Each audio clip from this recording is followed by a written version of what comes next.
Very good result, Paul, after a tough game on Thursday night in Lisbon against Benfica. Look, like everybody, I've seen Rangers play better, but it was a typical cup tie, 100 mile an hour. But I thought overall, good professional performance, and I thought Rangers deserved to go through. And listen, it's been unlike the manager. It was the same team that started on Thursday as well. There was no changes. Disappointing to see Sterling come off with a hamstring problem, then McCausland having to come off as well with an injury, and now they're starting to mount up again. But that's why you have a big squad. But overall, most important thing, as Mark said about Celtic, is you're in the draw tonight. For sure they are indeed. It's going to be some week, isn't it? And Rangers, of course, have got European action. You'll be looking forward to that as well, Barry. Thursday night at Ibrox against Benfica after the 2-2. Yeah, I was going to say under the lights. Up under the lights in the second half. It's a 5:45 kick-off, which is strange. But listen, that's for TV. But it's not over. Listen, Benfica are a good team. We mentioned that last week. They've got some tasty players. They've got some experienced players, World Cup winners, etc. in their squad. So Rangers need to bring their A game if they want to progress into the last eight. Sure do. Philippe Clement said last night he's calling for a zero tolerance approach to dangerous tackles after the Hibs midfielder Nathan Mariah Welsh was red carded. He was red carded. You could see it coming, Barry. What did you think of it? We'll talk about it in VAR, although I don't think that was a VAR decision. No, it's a crazy challenge, Paul. It's a red card all day. Just the good thing about it is that he never connected with Lundstrom. If he did connect with Lundstrom, that could be a season-ending injury. So for me, all day a red card. I don't know. It was a rush of blood.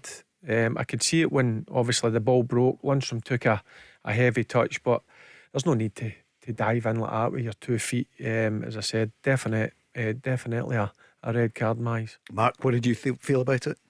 Mariah Welsh, I think it's a red card. Paul, there was intent there. I think Nick Montgomery said after the game that he slid in to try and block the ball going down the line by Lundstrom, but it didn't look that way. And had he connected, it was going to be a proper one for John Lundstrom. So I think the referee Stephen McLean was left with no choice but to produce a red card. I didn't see them back, but if you put a hand or an arm in a face, you can get a yellow. That everybody knows. And the tackle was a few yards away of me. It's a reckless tackle with your studs in front, and it doesn't matter then if you break a leg or not. It's just reckless. So I think it's important to get that kind of tackles out of the game, because we've seen the last couple of weeks sometimes where we didn't get this red card. I was not happy about that. Also that moment, I think it's not good for Scottish football, English football, Belgian football, German football, tackles like that. Players need to know that if you tackle like that you get a red card. It's for nobody good, because it's a danger to injure somebody if you go in like that. Barry, it's the worst thing, isn't it, if you go out to injure a player? Yeah, as I said, Paul, just lucky he never connected with John Lundstrom, or it could have been a serious one. I don't see why anybody can have any arguments that it wasn't a red card.